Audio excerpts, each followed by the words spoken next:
Hi, I'm Jonathan Walker, and 3 years ago, my wife's family tried to kill me. Not in some dramatic shootout or poisoning scene. No, they planned something far more clever. An accident. A tragic, unfortunate accident that would leave my wife a wealthy widow and them with access to everything I'd built. They thought they'd covered every angle, every detail, every possible way I might survive. But here's what they didn't know. My wife saw it coming. She knew exactly what her family was capable of, and she'd been documenting everything, protecting me in ways I never realized until it was almost too late. They thought I was the fool, the expendable outsider who married into their world. They were wrong. And now, 3 years later, they're the ones facing consequences they never saw coming.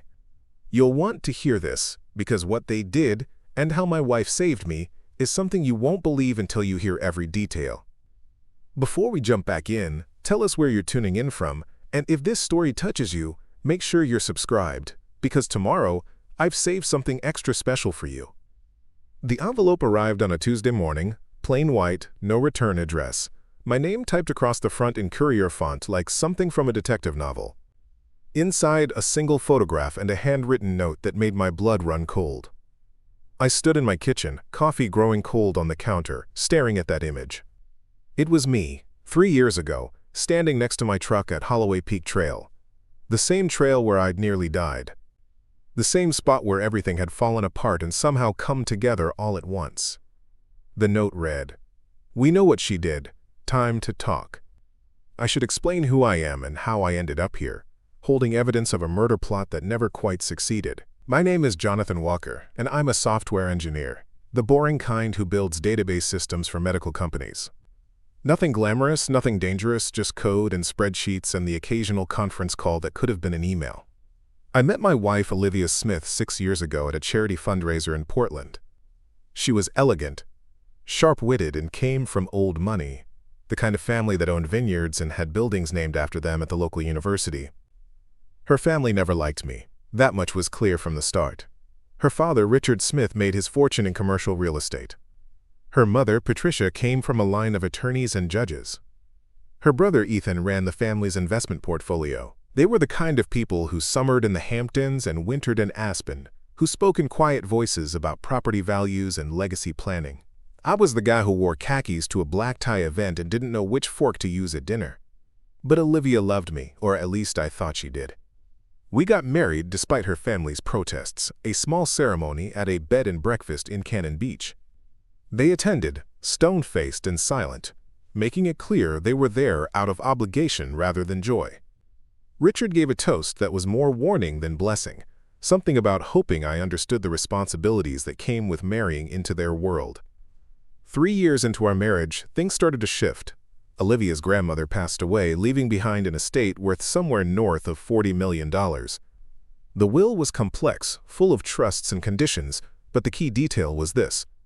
Olivia would inherit a substantial portion, but only if she remained married. If she divorced, the money would revert to a family trust controlled by Richard and Ethan. But if I died while we were married, everything would go directly to her, no strings attached. I didn't think much of it at first. Death seemed like an abstract concept, something that happened to other people in distant futures. But then the accidents started. Small things at first. A loose railing on our deck that I'd swear had been fine the day before. A prescription mix-up at the pharmacy that left me with blood thinners instead of allergy medication. A car that suddenly had brake issues after being serviced at a shop Richard had recommended. Olivia noticed. She started asking questions, checking things twice, insisting we use different service providers. I thought she was being paranoid, until the day she pulled me aside and said, "My family is going to try to kill you. I don't know when or how, but they're planning something." I laughed. It was such an absurd thing to hear, like dialogue from a bad movie. But she didn't laugh back. Her face was pale, hands shaking as she gripped my arms. "Jonathan, I'm serious. I've been watching them. The way they talk when they think I'm not listening. The phone calls that end abruptly when I walk into a room. They think if you're gone, they can control the money through me." That conversation happened on a Wednesday afternoon in our living room. Rain was coming down outside, that heavy Pacific Northwest rain that feels like it might never stop. I wanted to dismiss it, to tell her she was imagining things, but something in her eyes stopped me. Fear. Real, genuine fear. "What do we do?" I asked. We document everything, she said. Every conversation, every suspicious moment, every time something doesn't add up. And we wait. So that's what we did. Olivia became meticulous, recording family dinners on her phone, saving text messages, keeping a detailed journal of every interaction. She installed cameras around our house without telling anyone. She started attending family meetings she'd previously avoided, listening to conversations about finances and estate planning. And she never, not once, let on that she suspected anything. 2 months later came the hiking trip. Richard suggested it over Sunday brunch, his voice casual as he buttered a piece of toast. "Jonathan, you've been cooped up with work too long. Why don't we take a trip up to Holloway Peak? Beautiful views this time of year. Good bonding time for the family." Olivia's hand found mine under the table, squeezing tight. But she smiled and said it sounded lovely, that we'd love to join them. That night, she pulled out her laptop and showed me something that made my stomach turn. Holloway Peak Trail had a section called Devil's Drop, a narrow path along a cliff face with a straight fall of about 300 feet. In the past decade, there had been 4 deaths there, all ruled accidental. All involved people slipping on loose gravel during what should have been safe hikes. "This is it," she whispered. "This is where they're going to do it." I wanted to refuse, to cancel, to run, but Olivia had a different plan. "If we don't go, they'll just try something else. But if we go, and I'm recording everything, and you're prepared, we can catch them. We can end this." The day of the hike was unnaturally bright, one of those crisp autumn mornings where the air tastes like possibility. Richard drove, Ethan in the passenger seat, Olivia and I in the back. Patricia had stayed home, claiming a headache. The conversation was light, almost pleasant.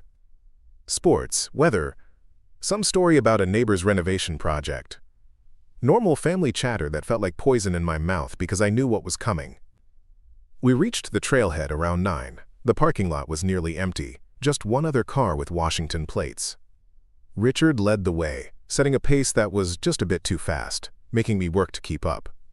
Ethan hung back, positioning himself behind me. Olivia stayed close, her hand occasionally brushing mine in reassurance.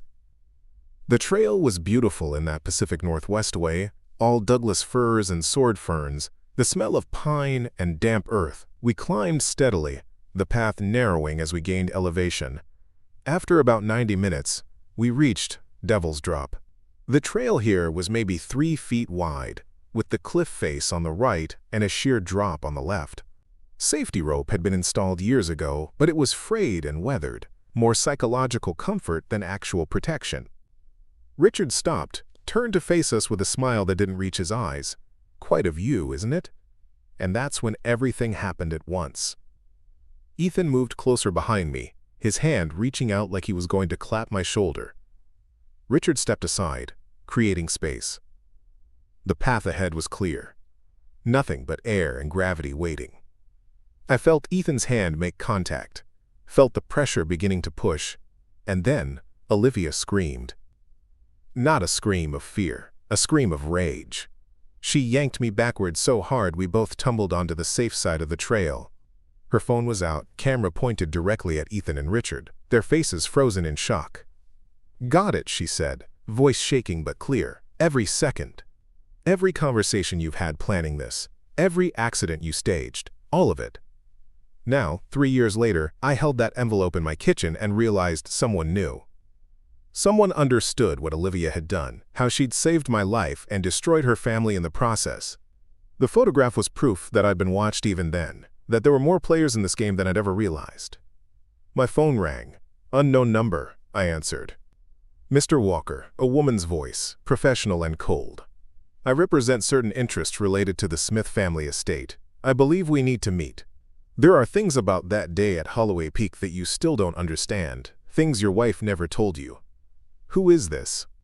"Someone who can help you understand why they really wanted you dead. It wasn't just about the money, Mr. Walker. It was never just about the money." The line went dead. I stood there, envelope in one hand, phone in the other, and realized that the story I thought had ended 3 years ago was only just beginning. "I need to take you back to understand how deep this went, How a family that smiled in Christmas photos and posted about gratitude on Thanksgiving could systematically plan to murder someone. Not in a moment of passion or rage, but with the cold calculation of a business transaction. Preparing and narrating this story took us a lot of time, so if you are enjoying it, subscribe to our channel. It means a lot to us. Now back to the story. It started, I think, the day I married Olivia. Or maybe it started before that, the moment she brought me home to meet her parents for the first time. I was 28 then, working my way up in a tech startup that would eventually get acquired by a larger firm. I wore a button-down shirt I'd bought specifically for the occasion, drove my Honda Civic to their estate in West Lynn, and spent the entire drive rehearsing conversation topics in my head. The house was everything you'd imagine. Gates, a circular driveway with a fountain, architecture that whispered old money without ever having to shout.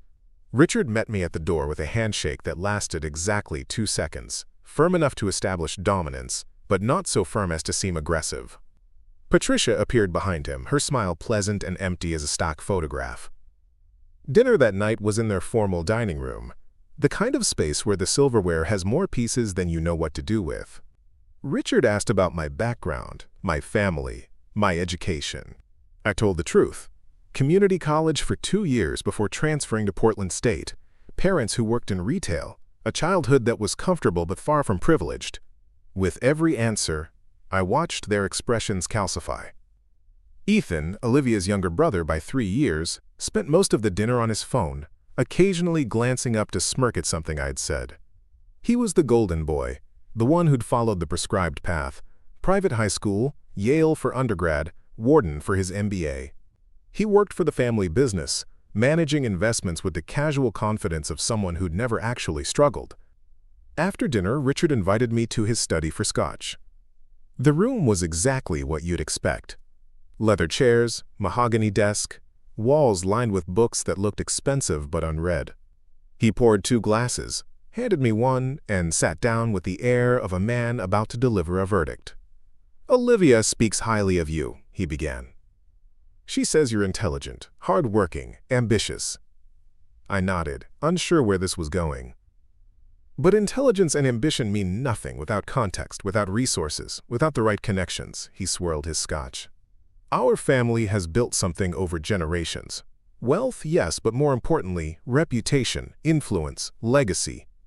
These things are fragile. They require protection. "I understand," I said, though I didn't, not really. "Do you?" He leaned forward. "Because from where I sit, I see a young man, from a modest background, who's attracted to my daughter's world more than to my daughter herself. I see someone who might view our family as an opportunity rather than a responsibility." The words hit like a slap. I wanted to argue, to defend myself, but something in his eyes told me it wouldn't matter. He'd already decided who I was. "I love Olivia," I managed. "Love," he repeated, like the word was quaint. "Love is easy, Jonathan. What's hard is maintaining the standards and expectations that come with a family like ours. What's hard is understanding that some people are simply not equipped for this world." I left that night knowing I'd failed some test I hadn't known I was taking. But Olivia didn't care. She'd grown up watching her parents measure people by their bank accounts and pedigrees, and she was tired of it. We got engaged 6 months later, married 3 months after that. The wedding was small, intimate, everything Olivia wanted and her parents hated. They pushed for a large event at the country club. 200 guests, a 12-piece orchestra. We gave them 30 people at a coastal inn, acoustic guitar, and vows we wrote ourselves. Richard's toast was a masterclass in passive aggression, praising Olivia's independence while subtly questioning her judgment. The first 2 years of marriage were good. We bought a modest house in Southeast Portland, nothing fancy but ours. I got promoted twice, started pulling in a 6-figure salary. We traveled when we could, hosted dinner parties, built a life that felt genuine and earned.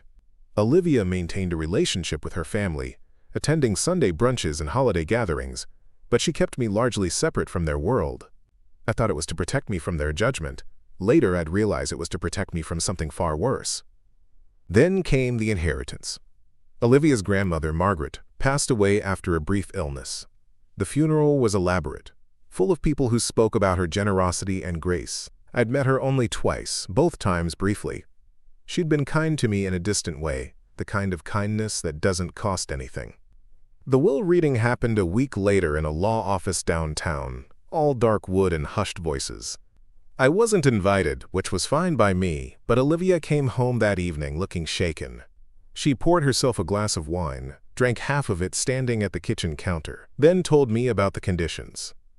$42 million, give or take. Split between Richard, Patricia, Olivia, and Ethan, but with strings attached. Richard and Patricia's portions went into a trust they could access, but not liquidate. Ethan's was tied up until he turned 40, another 7 years away. But Olivia's portion, nearly $12 million, was hers outright on one condition. She had to be married. If we divorce, it goes to a family trust, she explained. My father and brother control it, decide how it gets distributed. But if something happens to you, if you die while we're married, I get everything with no restrictions. She said it matter-of-factly, like she was explaining a recipe, but I saw something flicker in her eyes, understanding, recognition of how her family's minds worked. They're going to see you as an obstacle, she continued quietly. $12 million they could control if I was single or widowed, versus $12 million they have no access to as long as you're alive and we're together. I laughed. It seemed ridiculous. Your family isn't going to kill me over money. She didn't laugh back. You don't know them like I do. You don't know what they're capable of when their legacy is threatened. I still didn't believe it. Not then. These were people who wore designer clothes and donated to charity. They attended gallery openings and served on nonprofit boards. They were annoying and pretentious, sure, but murderers? That seemed like something from a crime drama, not real life. The first incident happened 3 weeks later. Our deck had a railing that ran along the back where it overlooked a small ravine. Nothing dramatic, maybe a 15-foot drop, but enough to cause serious injury. I was out there one Saturday morning, coffee in hand, when I leaned against the railing and it gave way. Not broke, just loosened, coming away from its supports like someone had removed half the screws. I caught myself, stumbled backward, coffee going everywhere. Olivia came running at the crash. She looked at the railing, then at me, then back at the railing. When did we last check this? I don't know. It was fine last weekend when I was grilling. She knelt down, examining the supports. These screws are gone, not rusted out, not worn down, gone. Maybe they fell out? All of them? From the same section at the same time? She pulled out her phone, took pictures. Jonathan, I'm calling someone to fix this. And from now on, we check everything. Door locks, car brakes, anything that could be tampered with. I thought she was overreacting. But then came the pharmacy incident. I'd gone to pick up allergy medication, same prescription I'd been taking for years. The pharmacist was new, harried, juggling multiple customers. She handed me a bag without really looking, and I didn't check it until I got home. The label had my name, but the medication inside was warfarin, a blood thinner. High dose, enough to cause serious problems if I'd taken it thinking it was my usual medication. Olivia drove back to the pharmacy with me, demanded to speak to the manager. They were apologetic, horrified, couldn't explain how the mix-up had happened. Their computer showed the correct medication had been dispensed. Someone would have had to manually switch the bottles, would have had to know my prescription was being filled that day. Who knew you were picking this up? Olivia asked on the drive home. I thought about it. I mentioned it at Sunday brunch last week. Your dad asked how I was handling the pollen season. She went quiet, hands tight on the steering wheel. When we got home, she sat me down and told me about the conversation she'd been overhearing.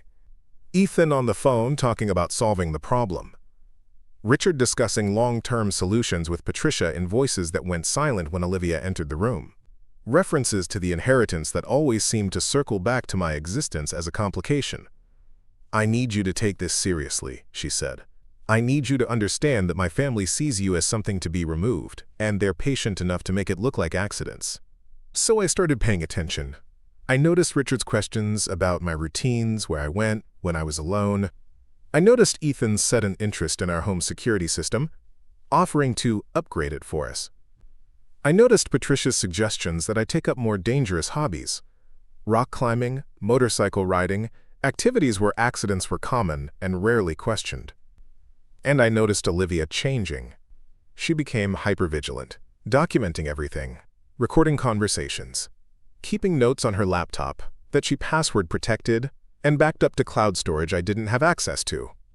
She was building something, preparing for something, but she wouldn't tell me exactly what. Then came Richard's invitation to Holloway Peak. The hiking trip that was supposed to be family bonding. The day that would either end with my death or expose everything they'd planned. Olivia showed me the research she'd done on that trail, the history of fatal accidents, the section called Devil's Drop, where people had fallen before. She showed me maps with notes about sightlines and camera angles.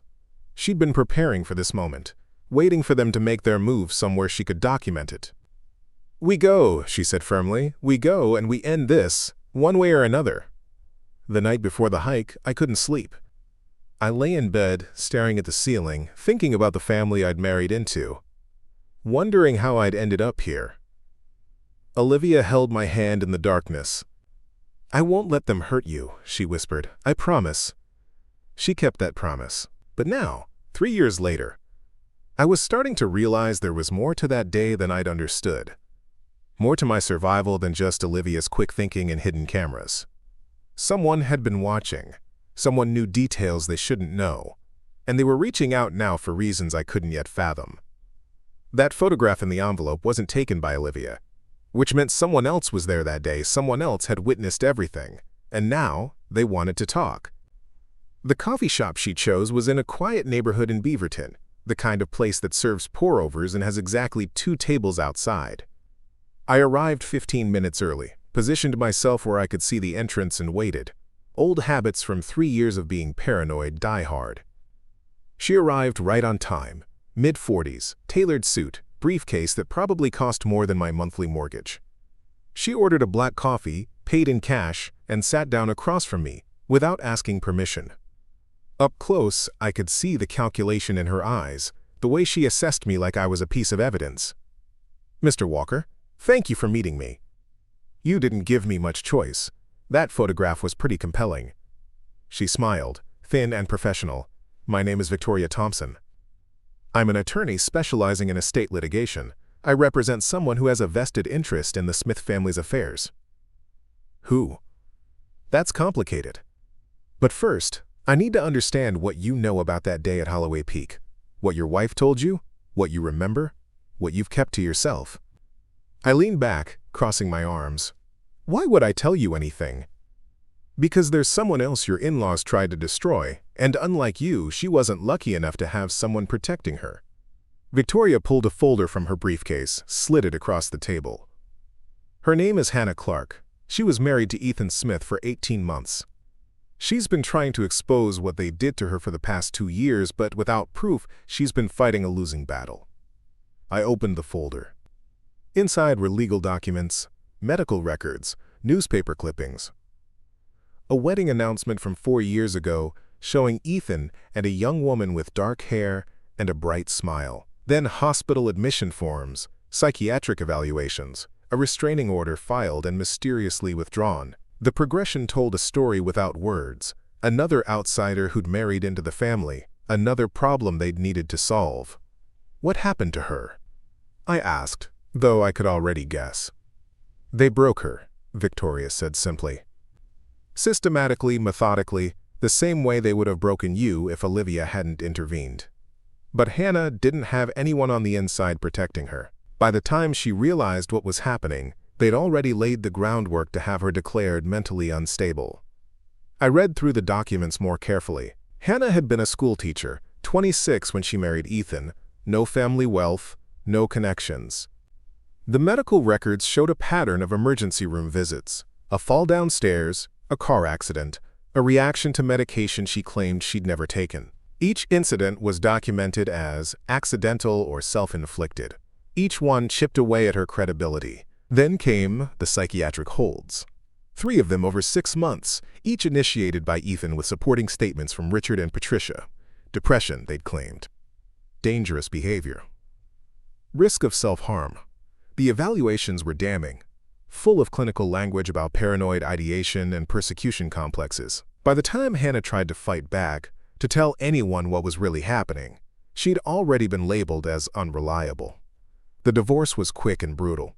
Ethan's attorneys painted her as unstable, volatile, a danger to herself and others. She'd gotten nothing in the settlement, signed away all claims to marital property in exchange for them dropping a threatened involuntary commitment.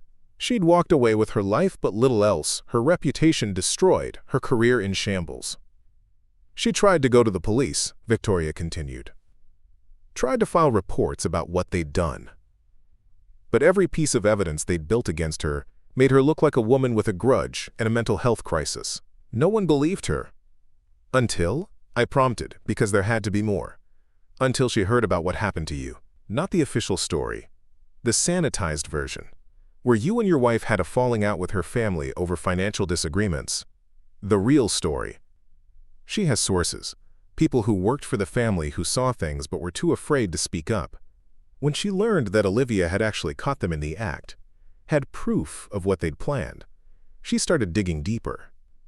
Victoria pulled out another document, this one a private investigator's report. She hired someone to look into the Smith family's history. What he found was a pattern going back decades. Your wife's grandfather, Margaret's husband, died in a hunting accident when Richard was 25, right after he'd threatened to change his will. An uncle who drowned during a family vacation 2 years after marrying into the family against everyone's wishes. A cousin who died in a house fire 6 months after inheriting a substantial trust. The list went on. 7 deaths over 30 years, all ruled accidental, all conveniently timed to benefit the surviving family members. The pattern was there if you knew to look for it, but spread out over enough time that no one had connected the dots. They're killers, I said quietly. Not just my father-in-law and brother-in-law, the whole family. It's what they do when people get in their way. Yes, and Hannah wants to stop them, but she needs proof. And she needs someone with credibility who they've already attacked. Someone whose testimony can't be dismissed as the ravings of an unstable ex-wife. I looked at the photograph again, the one that had been in the envelope. Who took this? Hannah's investigator. He'd been following the family for weeks, trying to document their activities. He was at Holloway Peak that day, just far enough away that you didn't notice him. He saw what happened, saw Olivia pull you back, heard enough of the confrontation to understand what had almost occurred. But he didn't come forward. Didn't go to the police. Victoria's expression hardened. He tried. Went to the local sheriff's office with his photos and a statement. 3 days later, he was arrested for stalking. The charges were eventually dropped, but his license to operate as a private investigator was suspended. Richard has connections in law enforcement, contributions to the right campaigns, friendships with the right people. By the time the investigator was cleared, the moment had passed. I closed the folder, pushed it back across the table. What does Hannah want from me? To go on record. To testify about what happened to you, what you witnessed, what Olivia documented. Hannah is filing a civil suit against the Smith family for what they did to her.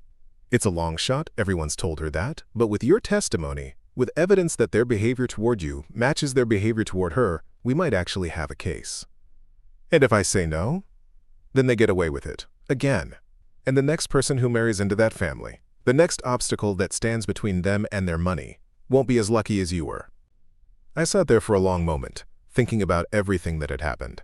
The railing, the medication, the hike, the way Olivia had thrown herself between me and her family's plans. I thought about the 3 years since, the way we'd tried to move on, to build a life separate from all of that toxicity. Where's Hannah now? I asked. Safe. Anonymous. She's been living under a different name in Seattle, working retail, afraid to draw attention to herself. But she's willing to come forward if you'll stand with her. I pulled out my phone, opened my contacts, found Olivia's number. I need to talk to my wife first. Victoria nodded. Of course. But, Mr. Walker, you should know something else. Your wife has been in contact with Hannah for the past 6 months. I froze. What? They've been sharing information, comparing notes, building a case together. Olivia didn't tell you because she was trying to protect you, to keep you from being dragged back into this. But Hannah insisted that you had a right to know, that you deserved to decide for yourself whether to be involved. The ground felt unsteady beneath me. Olivia knew about all of this? About Hannah? About the pattern? About the investigator? She's known for a while. She's been helping fund the investigation, providing documentation from her own experience. But she didn't want you to have to relive the trauma unless it was absolutely necessary. I stood up, the chair scraping against concrete. I need to go. Mr. Walker, Victoria called after me. Hannah wants to meet you. She's here, in Portland. She's been waiting to hear if you'd be willing to talk to her. I turned back. When? Tonight, if you're available. There's a diner on Hawthorne, Morrison Street Cafe. 7 o'clock. She'll be in the back booth, wearing a blue jacket. Just talk to her, hear her story, then decide. I drove home in a daze, my mind spinning through everything Victoria had told me. The pattern of deaths, the methodical way the Smith family eliminated obstacles. Hannah's story mirroring my own so closely it felt like looking at a parallel universe where Olivia hadn't been there to save me.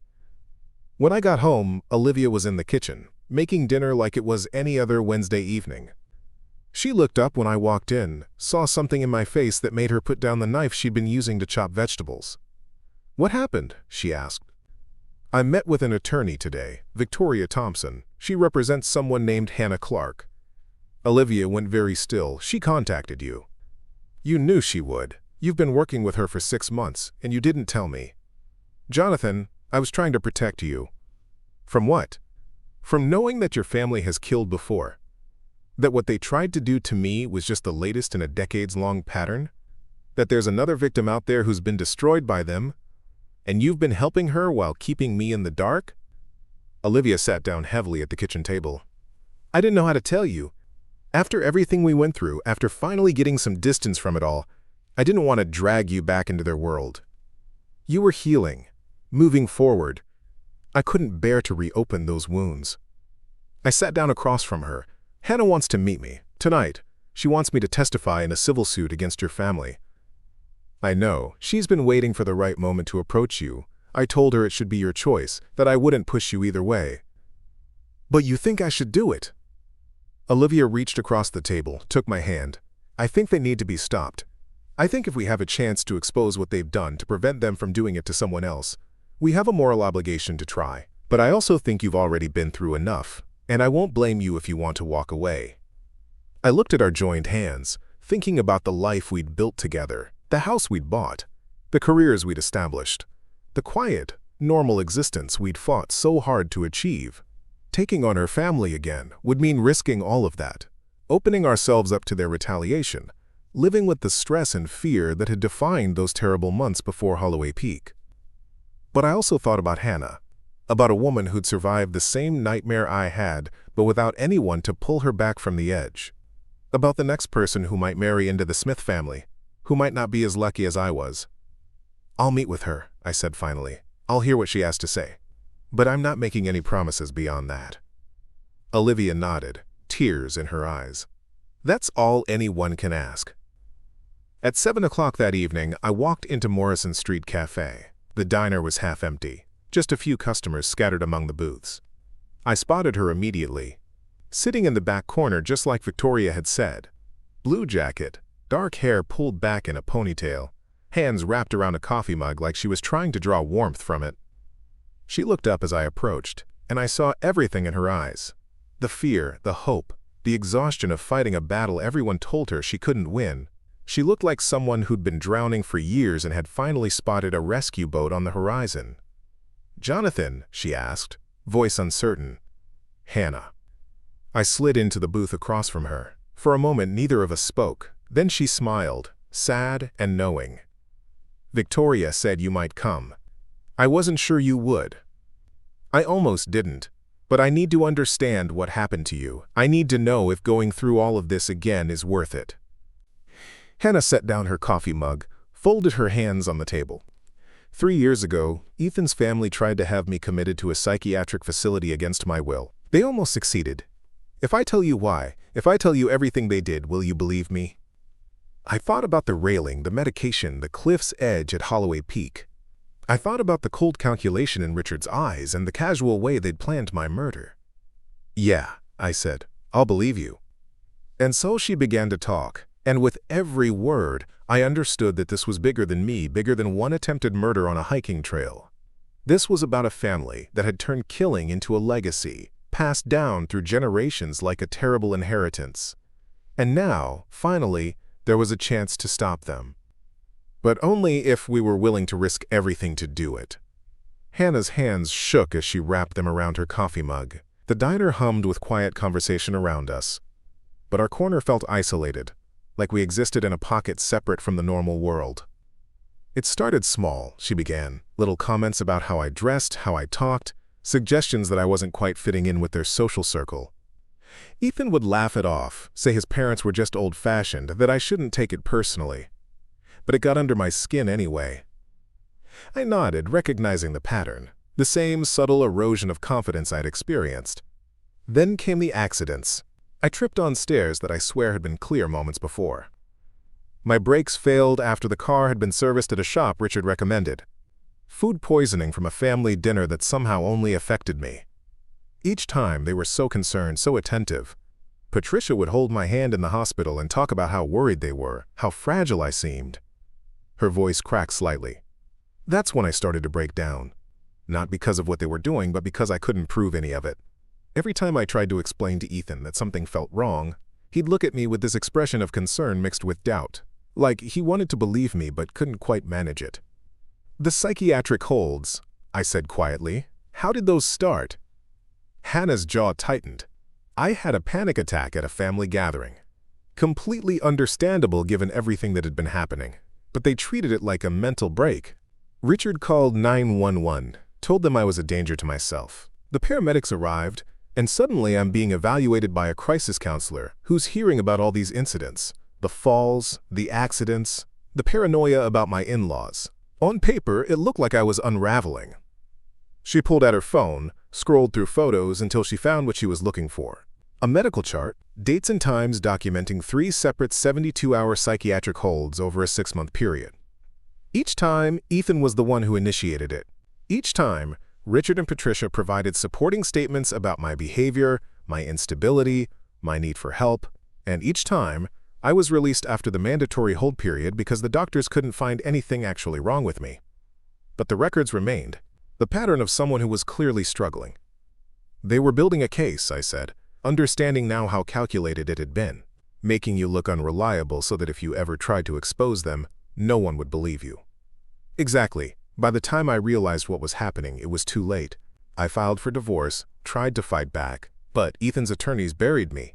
They had documentation of my instability, medical records, police reports from welfare checks. I looked like exactly what they'd painted me as, a troubled woman who couldn't handle the pressures of their world. Hannah set down her phone, met my eyes directly. I got nothing in the divorce. Worse than nothing. I had to sign away all claims to marital property, agree never to speak publicly about the marriage, accept a settlement that barely covered my legal fees. And if I violated any of those terms, they could pursue legal action and potentially have me committed long-term. The weight of her story settled over me. This was what would have happened to me if Olivia hadn't intervened, if I'd survived that day at Holloway Peak, but without proof of what they'd planned. They would have destroyed my credibility, isolated me, made me look like the problem while they walked away clean. How did you find out about me? I asked. I have a friend who worked as a housekeeper for the Smiths. She heard things, saw things. After I left, she kept in touch, fed me information when she could. When you and Olivia cut ties with the family, when the story started circulating about what had happened at Holloway Peak, she reached out, told me there was someone else who'd survived their plans. Hannah leaned forward, intensity burning in her eyes. Jonathan, I've spent 2 years trying to rebuild my life. New name, new city, constantly looking over my shoulder because I'm terrified they'll find me and finish what they started. But I can't keep living like this. I can't let them get away with what they did, knowing they'll do it to someone else. Victoria mentioned a civil suit. Yes, we can't prove criminal intent, not after this much time. Not with how carefully they covered their tracks. But we can pursue civil liability. Intentional infliction of emotional distress, fraud, conspiracy. If we can establish a pattern of behavior, show that what they did to you matches what they did to me, we might actually win. I thought about what that would mean. Depositions, court appearances, reliving every detail of those terrible months. The Smith family would fight back with everything they had, would try to destroy both of us the way they destroyed Hannah before. What happens if we lose? I asked. Then at least we tried. At least there's a public record of what they did, something that might protect the next person, she paused. But if we win, Jonathan, if we actually hold them accountable, It changes everything. It exposes them, makes it harder for them to operate the same way again. I sat back, processing everything. My phone buzzed in my pocket. A text from Olivia. "Whatever you decide, I support you. But know that I'm ready to fight if you are." Hannah noticed my expression. "Your wife is remarkable. When she first reached out to me 6 months ago, I thought it was some kind of trap. But she's been genuine, supportive. She understands what her family is capable of in a way most people never could." "She saved my life," I said simply. "I know. And now she wants to help save others from going through what we did." Hannah's voice softened. "I'm not asking you to be a hero, Jonathan. I'm just asking you to tell the truth about what happened. Let people see the pattern. Help me prove that I'm not crazy, that everything I've been saying about them is real." I thought about that photograph, the one showing me at Holloway Peak at the exact moment my life had hung in the balance. Someone had been watching, documenting, understanding the danger even then. And for 3 years I'd lived in relative peace, pretending that chapter of my life was closed. But it wasn't closed. It was just waiting, dormant, for the moment when I'd have to decide whether to let the Smith family continue their legacy of destruction or to stand up and fight back. "I'll do it," I heard myself say. "I'll testify. I'll help however I can." Hannah's eyes filled with tears. "Thank you. You don't know what this means." "I do, actually. It means we're both about to walk back into hell. But this time, we're not alone." We spent the next hour going over details, discussing strategy, planning our next steps. Victoria would file the civil suit within the week. We'd need to give depositions, provide all documentation we had, prepare for the Smith family's inevitable counterattack. When I finally left the diner, it was nearly 9. The Portland night was cool, rain threatening but not quite falling. I sat in my car for a moment before starting the engine, thinking about the choice I'd just made. My phone rang. Unknown number again, but this time I answered without hesitation. "Mr. Walker," Richard's voice, smooth and cold as ever. "I understand you've been having conversations with certain individuals. I'd advise you to reconsider whatever course of action you're contemplating." "Is that a threat?" "It's a reminder that you signed a non-disclosure agreement as part of the settlement after Holloway Peak. Speaking publicly about family matters would constitute a breach of that agreement." I smiled, despite myself. That agreement covered financial settlements and family business. It didn't cover attempted murder. But I'm sure your attorneys will argue otherwise. Silence on the line, then. "You're making a mistake. My family has resources you can't imagine. We will bury you." "You already tried that once. Didn't take." I hung up before he could respond. The rain started as I drove home, light at first, then heavier. By the time I pulled into our driveway, it was pouring. Olivia met me at the door with a towel and a look of concern. "Richard called you," she said. "It wasn't a question. Threatened me, actually. Talked about their resources, about burying me. He's scared. They're all scared. Hannah's lawsuit is going to expose things they've kept hidden for decades." We stood in the entryway, rain drumming on the roof, and I realized something important. For 3 years, I'd been living like a survivor, grateful to be alive but always looking over my shoulder. Now, finally, I had a chance to stop being a victim and become something else entirely. When Victoria files the suit, I said, "Everything changes. We can't take it back once it's public." Olivia took my hand. "I know, but some things are worth the risk." That night, I couldn't sleep. I lay in bed thinking about Hannah's story, about the pattern of deaths Victoria had shown me, about all the people who'd suffered because the Smith family valued their legacy more than human life. Somewhere around 3 in the morning, I got up and went to my office. I pulled out every document Olivia had saved from our own experience. The recordings from family dinners, the photographs of the tampered railing, the medical records from the pharmacy incident. I organized everything chronologically, cross-referenced it with what Victoria had told me about Hannah's timeline. The pattern was undeniable. Every tactic they'd used on me, they'd used on Hannah first. Every manipulation, every staged accident, every attempt to undermine credibility. They had a playbook, refined over years, and they followed it with mechanical precision. By sunrise, I'd compiled a comprehensive timeline. 40 pages documenting everything I could remember, everything Olivia had recorded, every piece of evidence we'd gathered. I sent it to Victoria with a simple subject line, "For the case." Her response came within minutes. "This is exactly what we need. You've just made Hannah's lawsuit viable, thank you." I made coffee, watched the sun come up through our kitchen window, and felt something I hadn't felt in years.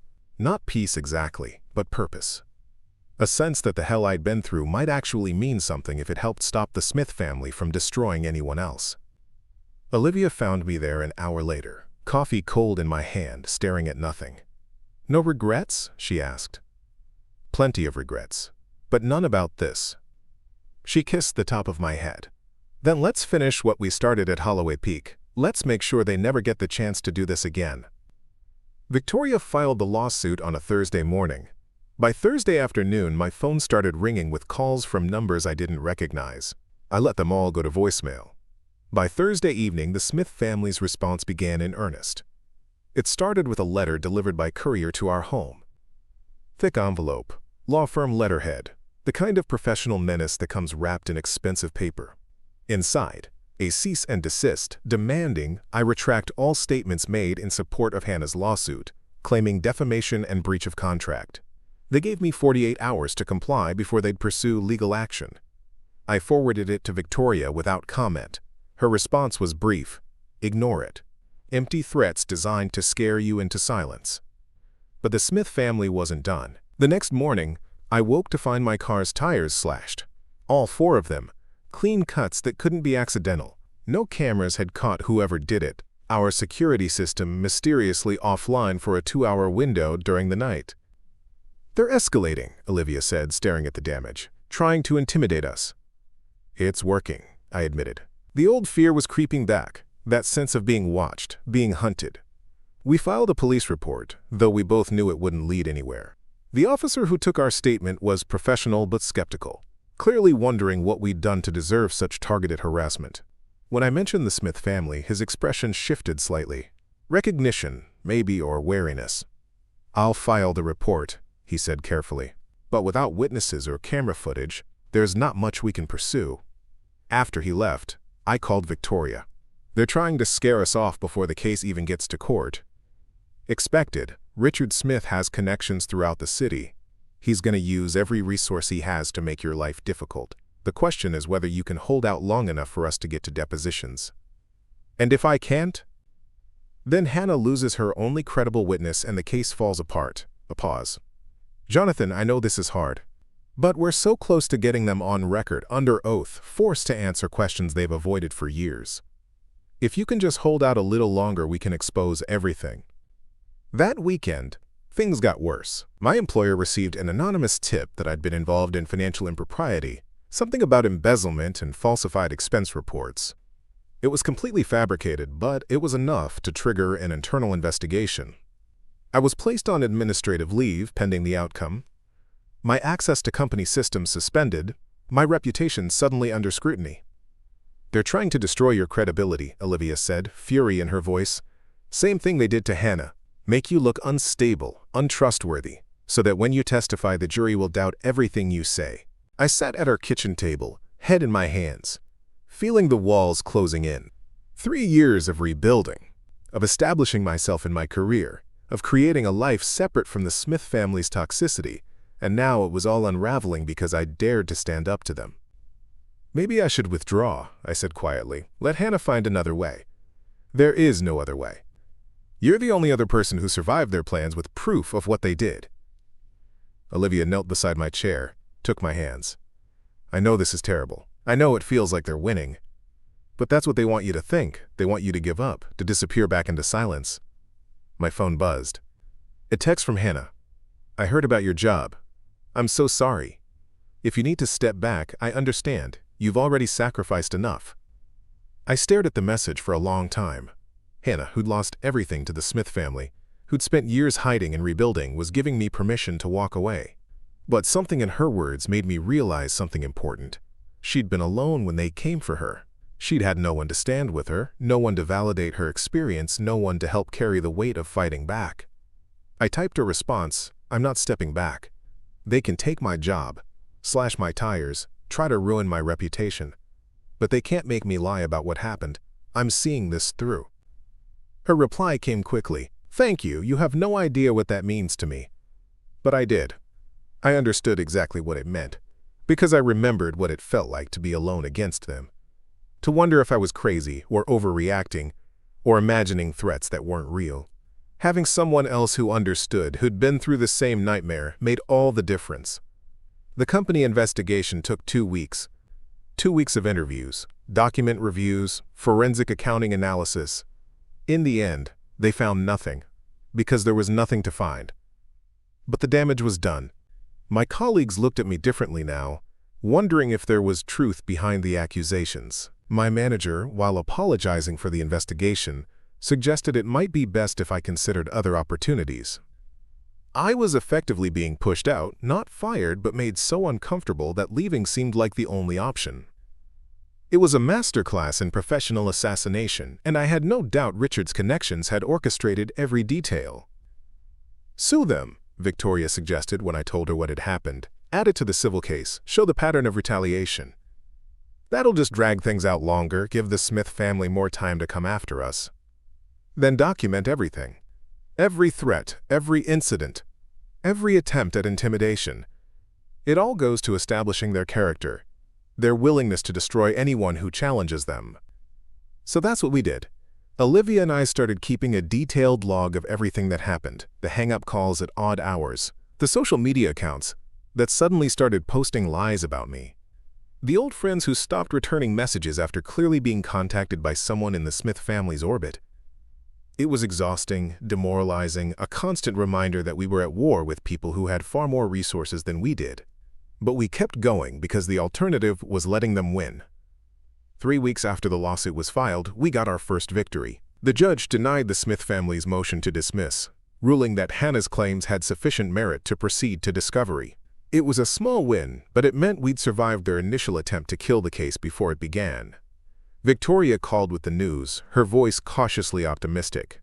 This is good. It means we get to depose them, get them under oath. Richard, Patricia, Ethan, all of them will have to answer questions about their treatment of both you and Hannah. When? I asked. Depositions start in 6 weeks. Between now and then, expect them to escalate. They know we're getting closer to forcing them to talk, and they're going to do everything they can to prevent that. She was right. The next month was the worst yet. Our home was broken into. Nothing stolen, but everything disturbed, a clear message that they could reach us whenever they wanted. Dead flowers started appearing on our doorstep. My car was vandalized again, this time with spray paint "Liar" across the hood. Hannah called one night, voice shaking. Someone's been following me. Black SUV, tinted windows. Every time I leave my apartment, it's there. Have you called the police? What am I going to tell them? That I'm being followed by people I can't identify because I'm suing a wealthy family? They'll think I'm paranoid. A pause. Maybe I am paranoid. Maybe this was a mistake. It's not paranoid when they're actually after you, I said, and it's not a mistake. We're doing the right thing, even if it's hard. Is it worth it? She asked quietly. All of this suffering, this fear, just for a chance at justice? I thought about that question long after we hung up. Was it worth it? Worth losing my job, my sense of security, my peace of mind? Worth watching Olivia stressed and frightened, constantly looking over her shoulder?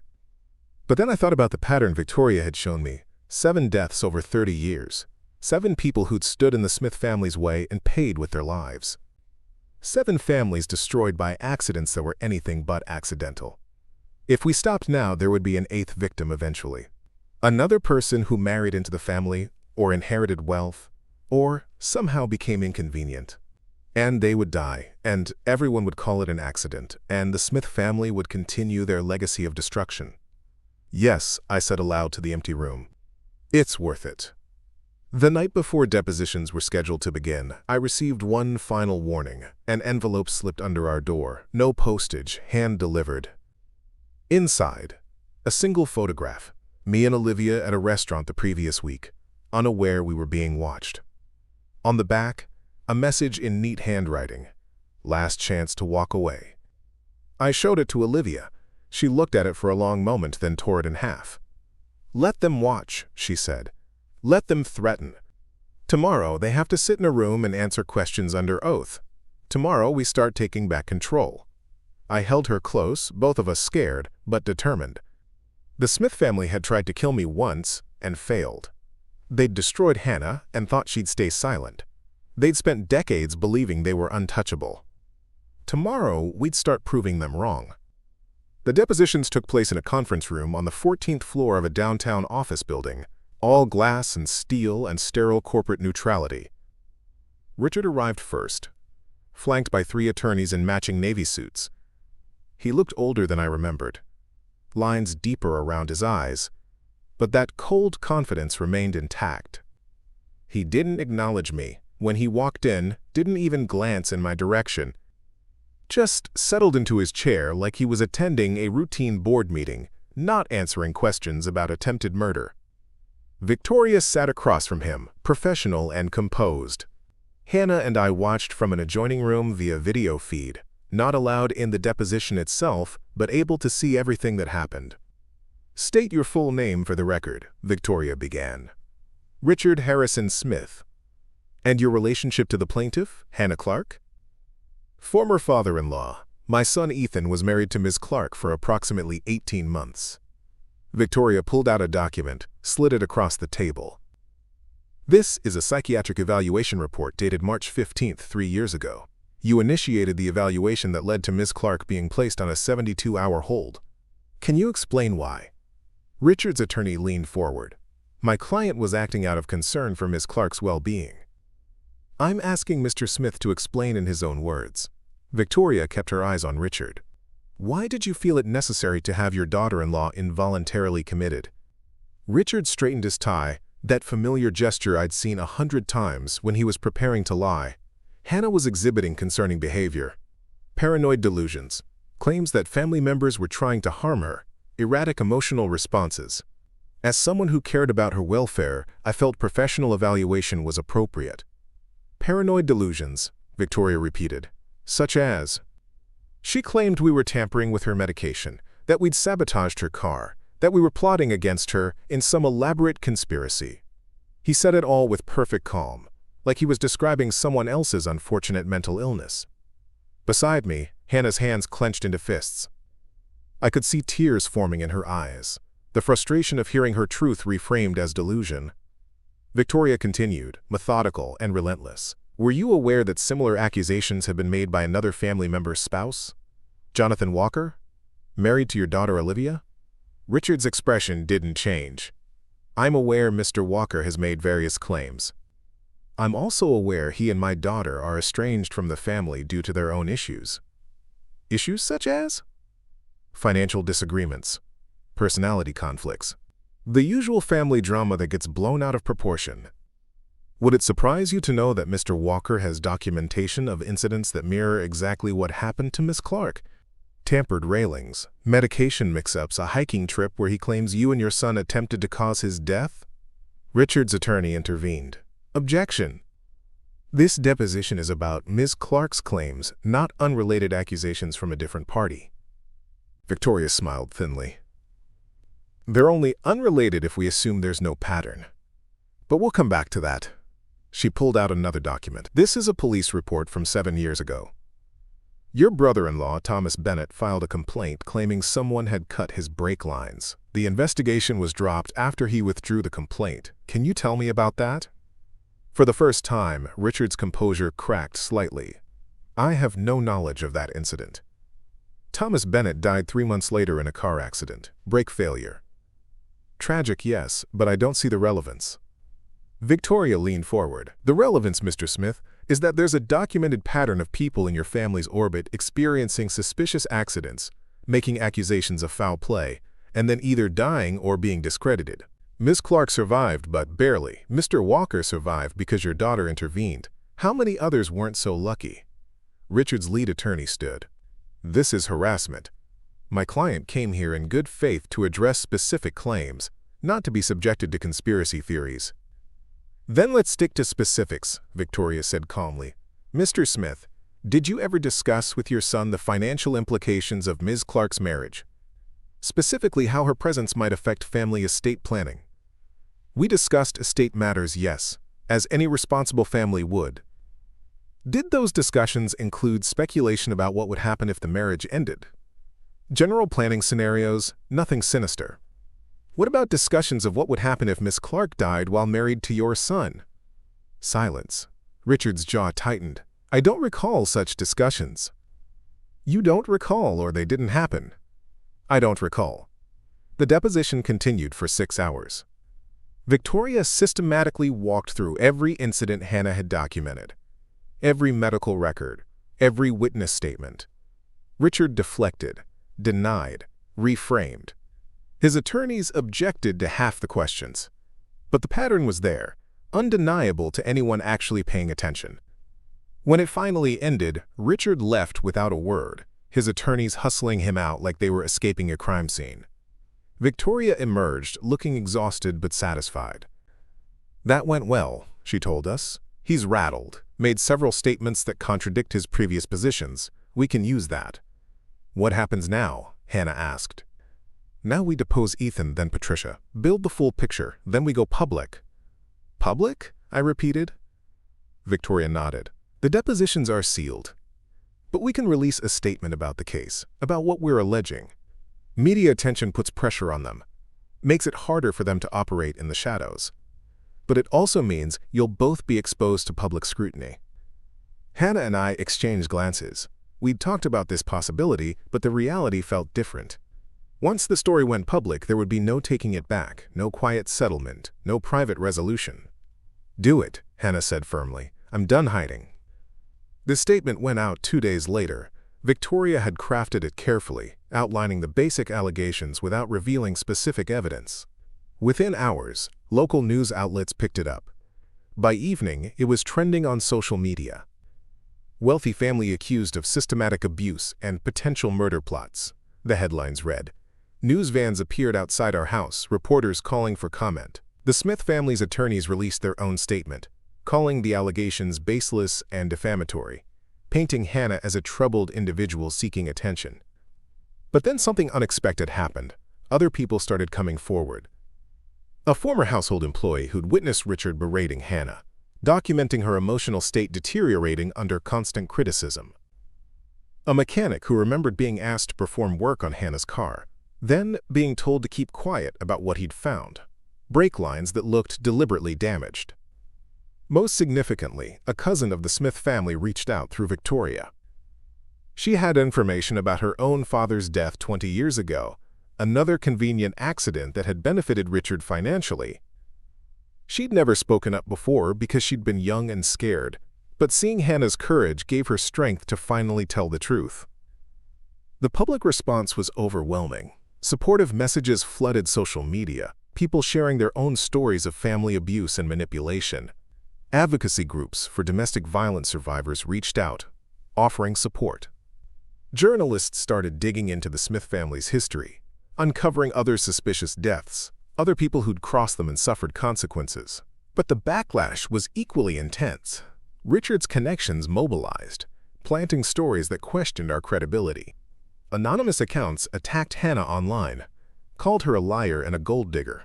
Someone leaked my employment records, the investigation my former company had conducted, framing it as proof I was dishonest. The harassment escalated. Strangers recognized me at the grocery store, some supportive, others hostile. Someone spray-painted "Justice for Smith family" on our garage door. Hannah received death threats, messages so vile, Victoria reported them to the FBI. This is what they do, Victoria explained during an emergency conference call. They turn public opinion, make you the villains, exhaust you until you give up. The question is whether you can withstand it. I looked at Olivia, saw the fear in her eyes, but also the determination. I thought about Hannah, alone in Seattle, dealing with threats and harassment because she had dared to speak truth. I thought about all the people who'd come forward to support us, who'd found courage in our story to tell their own. We keep going, I said, whatever it takes. That night, a local news station aired an interview with Patricia Smith. She sat in her pristine living room, perfectly styled, tears streaming down her face as she talked about the pain of being falsely accused, the agony of watching her family's reputation destroyed by lies. We loved Hannah like a daughter, she said, voice breaking. We tried to help her when she was struggling, and this is how she repays us. And Jonathan, he was never truly part of our family, always an outsider looking for a way to profit from his connection to us. It was a masterful performance, designed to win sympathy and cast doubt on our claims. And it worked, at least partially. Public opinion started shifting, people questioning whether we might be exaggerating, whether family conflict was being blown into something more sinister than it really was. But then Olivia did something I didn't expect. She contacted that same news station and offered her own interview. Against my protests, against Victoria's advice, she sat down in front of cameras and told her story. "I'm Richard and Patricia's daughter," she began, composed but clearly emotional. "I've known these people my entire life, and I'm here to tell you that everything Hannah and Jonathan are saying is true. My family has spent decades perfecting the art of destroying people who get in their way. I know because I helped my husband survive their attempt to kill him, and I've been living with that knowledge ever since."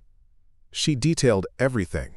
The documented incidents, the recordings she'd made, the moment at Holloway Peak when she'd pulled me back from the edge.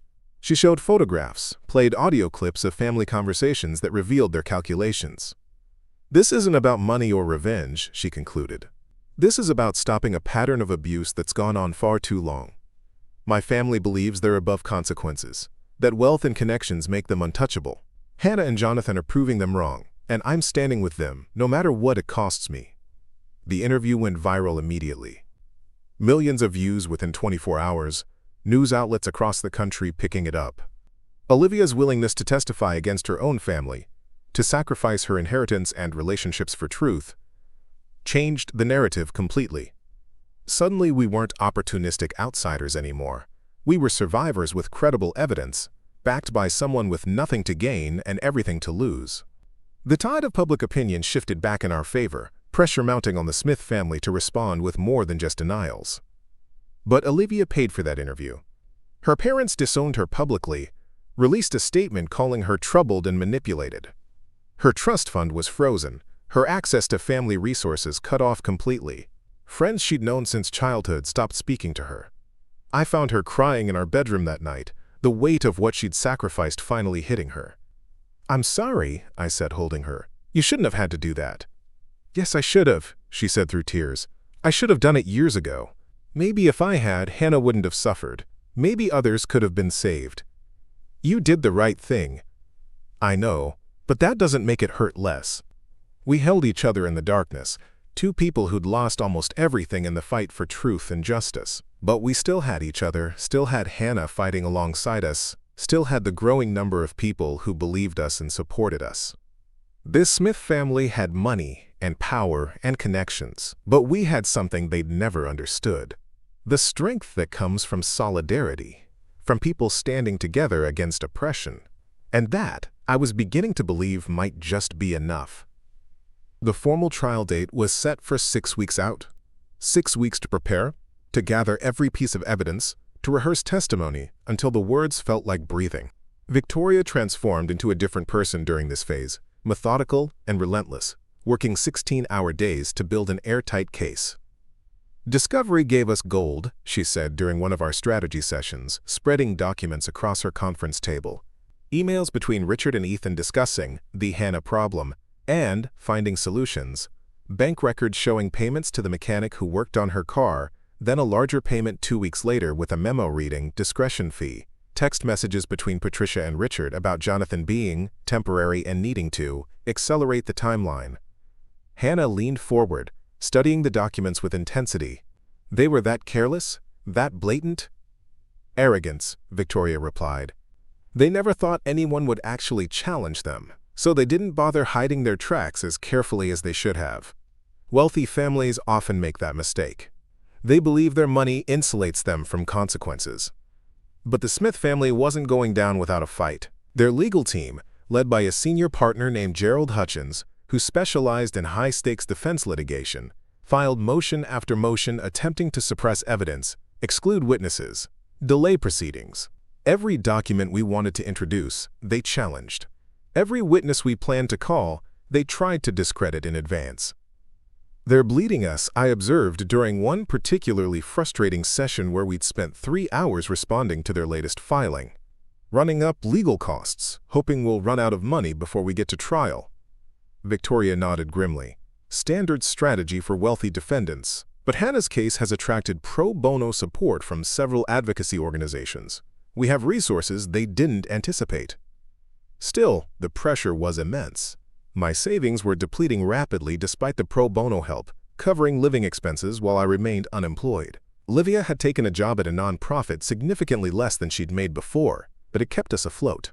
Hannah was working 2 part-time jobs, afraid to commit to anything more permanent in case she needed to travel for depositions or court appearances.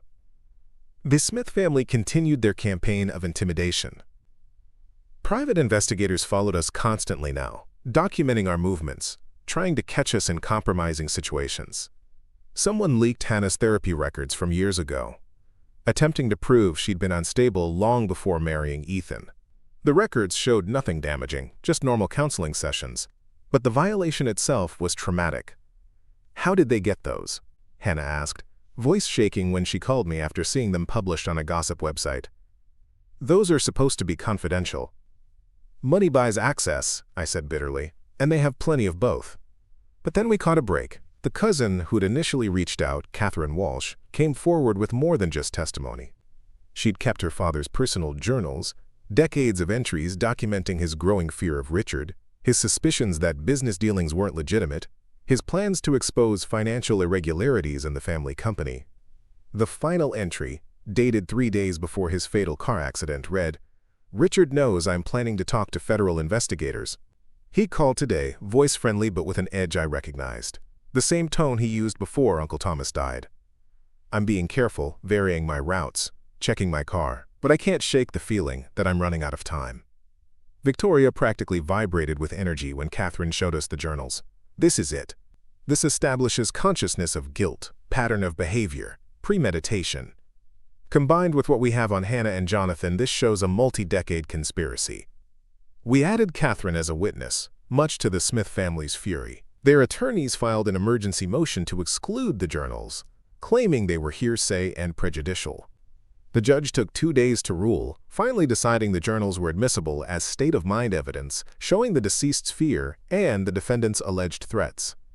Richard's team countered by finding their own witnesses, former employees willing to testify that Hannah had been difficult and paranoid during her marriage, neighbors who claimed I'd been aggressive and unstable, a psychiatrist willing to suggest that both Hannah and I suffered from shared delusional disorder, feeding each other's paranoid fantasies.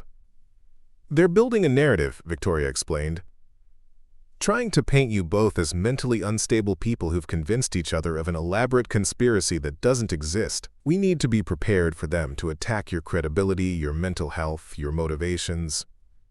We spent hours in preparation sessions, Victoria playing the role of hostile attorney, firing questions designed to rattle us, to make us angry or defensive or confused. She was brutal, relentless, pushing us to our limits.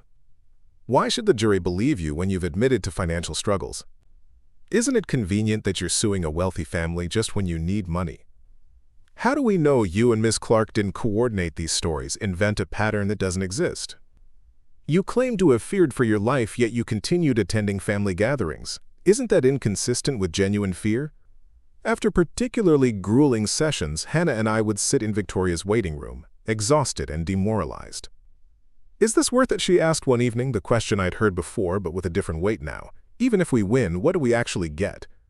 Money we'll spend on therapy trying to recover from this process?" "We get the truth on record," I said. "We get them held accountable. We get to know we tried."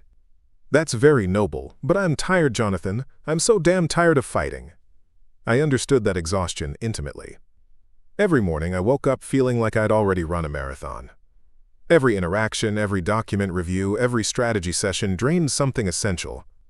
Olivia was showing the strain too, quieter than usual, sometimes staring into space with an expression I couldn't read. 2 weeks before trial, the Smith family made their final play. They offered a settlement, $5 million split between Hannah and me, with strict non-disclosure agreements and admission of no wrongdoing. It would make everything go away, let us rebuild our lives without the trauma of a public trial. Victoria presented the offer neutrally, but I could see her opinion in her eyes. "It's your decision. But understand that taking this means no public accountability. They'll claim they settled to avoid the nuisance of litigation, that the payment means nothing about guilt. Everything we've worked toward, All the evidence we've gathered remains sealed forever. Hannah and I met for coffee to discuss it. We sat in a corner booth, the settlement offer printed out between us like a test we hadn't studied for. $5 million, Hannah said quietly. That's life-changing money. I could disappear, start over somewhere they'd never find me, actually build something stable. But they'd win, I said. They'd get away with everything they did to you, to me, to everyone else over the years. Maybe that's the price of peace. Maybe some battles aren't worth winning if they destroy you in the process. I thought about Catherine's father, those final journal entries written by a man who knew he was in danger but pursued truth anyway. I thought about all the people who'd come forward to support our case, who'd found courage in our willingness to fight. I thought about the next person who might marry into the Smith family, who might face the same calculated cruelty we had. I can't take it, I said finally. I know that's probably stupid, probably throwing away security I'll never have again. But I need to see this through. I need them to have to answer for what they did. Hannah studied me for a long moment. Then she smiled, sad but real. I was hoping you'd say that. Because I can't take it either, not after everything. We called Victoria that evening and declined the settlement. She didn't sound surprised. Then we prepare for war. The Smith family thought they could buy their way out. Now they know we're serious, and they'll come at us with everything they have. The final 2 weeks before trial were chaos. Witness prep, document organization, strategy refinement. We rehearsed opening statements, anticipated defense tactics, prepared for every possible angle of attack. Victoria brought in a jury consultant to help us understand how to present ourselves, how to tell our story in a way that would resonate. Juries want to see genuine emotion, the consultant explained, but not so much that you seem unstable. They want victims who fought back, but not so aggressively that you seem vindictive. It's a difficult balance. I hated reducing our trauma to performance, calculating how much pain to show versus hide. But I understood the necessity. This wasn't just about truth anymore. It was about persuasion, about making 12 strangers care enough about our suffering to hold the Smith family accountable. The night before trial began, I couldn't sleep. I stood in our kitchen at 3 in the morning, drinking coffee I didn't need, thinking about everything that had led to this moment. The gas station where this all began felt like a lifetime ago, a different person's memory. Olivia found me there, wrapped a blanket around my shoulders. "Tomorrow changes everything," I said. "Tomorrow we tell the truth," she corrected. "Whatever happens after that, at least we'll have done that much." I thought about Richard's arrogance, Patricia's cold manipulation, Ethan's casual cruelty. I thought about how they'd tried to break Hannah, tried to kill me, destroyed anyone who threatened their carefully constructed world. And I thought about how, finally, they'd have to sit in a courtroom and face the consequences of their actions. "I'm ready," I told Olivia. And for the first time in months, I actually meant it. The courtroom was smaller than I expected, wood-paneled and formal, with fluorescent lights that made everything feel slightly unreal. The jury filed in, 12 faces I'd studied from the consultant's profiles but had never actually seen. They looked ordinary, tired, like people pulled from their regular lives to judge ours. Richard sat at the defense table with his legal team, Patricia beside him, both dressed impeccably. Ethan had chosen not to attend, citing work obligations, though we all knew it was strategic. Let the older generation take the heat while he maintained plausible distance. Victoria's opening statement was methodical and devastating. She walked the jury through the pattern, starting with Catherine's father decades ago, moving through Hannah's systematic destruction, culminating in the attempted murder at Holloway Peak. She showed timelines, financial records, documented threats. She made it impossible to see the incidents as isolated accidents. The Smith family's attorney, Hutchins, countered with a narrative of family dysfunction and opportunistic outsiders. He painted Hannah as mentally unstable, me as financially desperate, both of us willing to fabricate elaborate stories for money and attention. It was effective, polished, exactly what we'd expected. The trial lasted 3 weeks. Witness after witness took the stand. Catherine testified about her father's journals, her voice breaking as she read his final entries. The mechanic who'd worked on Hannah's car explained the brake damage he'd found, how it couldn't have been accidental. Olivia testified about what she'd witnessed, the recordings she'd made, the moment she'd saved my life. Hannah's testimony was the most powerful. She spent 6 hours on the stand, walking through every incident, every manipulation, every moment she'd been made to doubt her own sanity. Hutchins tried to rattle her during cross-examination, but she remained calm, detailed, unshakable. When my turn came, I told the truth simply. The railing, the medication, the hike. I showed the jury the photograph from the envelope, explained how it proved someone else had been watching, documenting. I talked about the fear, the isolation, the calculated nature of their plans. Hutchins attacked my credibility, brought up the workplace investigation, suggested I had financial motives. But Victoria had prepared me well. I acknowledged my struggles without apologizing for them, made it clear that money wasn't why I was there. The defense called their witnesses, the psychiatrist who suggested shared delusions, former employees with rehearsed stories. But under Victoria's cross-examination, their testimony fell apart. The psychiatrist admitted he'd never actually evaluated either Hannah or me. The employees revealed they'd been paid for their testimony, amounts that coincidentally matched bonuses they'd received from Richard. Closing arguments came on a Friday afternoon. Victoria spoke for 90 minutes, methodically dismantling every defense claim, reinforcing the pattern, reminding the jury of their responsibility to hold powerful people accountable. Hutchins spoke for an hour, appealing to reasonable doubt, suggesting the evidence could be interpreted multiple ways, painting his clients as victims of a coordinated attack. The jury deliberated for 2 days, 2 days of waiting, pacing, second-guessing every word we'd said. Hannah and I sat in a coffee shop near the courthouse, neither of us able to focus on anything else. When the call came that the jury had reached a verdict, my hands shook so badly I could barely hold my phone. We filed back into the courtroom. The jury foreman stood, a middle-aged woman who'd been taking notes throughout the trial. In the matter of Hannah Clark versus Richard Smith, Patricia Smith, and Ethan Smith, on the count of intentional infliction of emotional distress, we find in favor of the plaintiff. Hannah grabbed my hand, squeezed hard. On the count of conspiracy to commit fraud, we find in favor of the plaintiff. On the count of civil conspiracy, we find in favor of the plaintiff. Count after count, the same verdict. The jury had believed us. They'd seen the pattern, understood the manipulation, held the Smith family accountable. The damages award came next.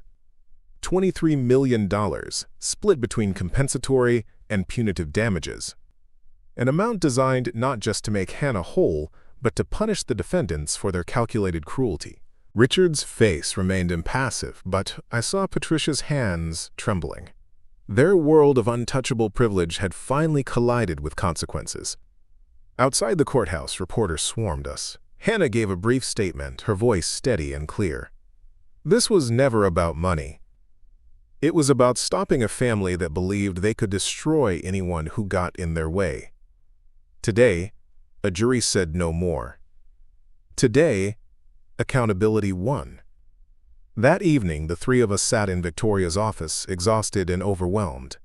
The victory felt surreal, like something that couldn't possibly be real after so many months of suffering.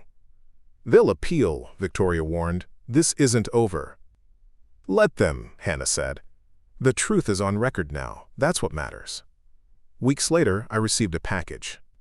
Inside was a small wooden box, hand-carved, beautiful. No return address, but I recognized Olivia's handwriting on the note inside. For new beginnings. You survived, and that's everything. Inside the box was a compass, the kind hikers carry. A reminder that even when lost, even when the path seemed impossible, there was always a way forward. Hannah started a foundation for survivors of family abuse, using her settlement to fund legal support and counseling. She became an advocate, speaking at conferences, helping others find their voices. I eventually found work again, this time at a smaller firm that valued integrity over connections. Olivia and I rebuilt, slowly, creating a life defined by our choices rather than her family's shadow. The Smith family's empire crumbled gradually. Business partners distanced themselves, social circles closed, opportunities dried up. They remained wealthy, but their reputation was destroyed, their influence gone. Sometimes I still think about that day at Holloway Peak, about how close I came to being another convenient accident. But mostly I think about what came after. About Hannah's courage, Olivia's love, The jury's willingness to see truth despite money and power working to obscure it.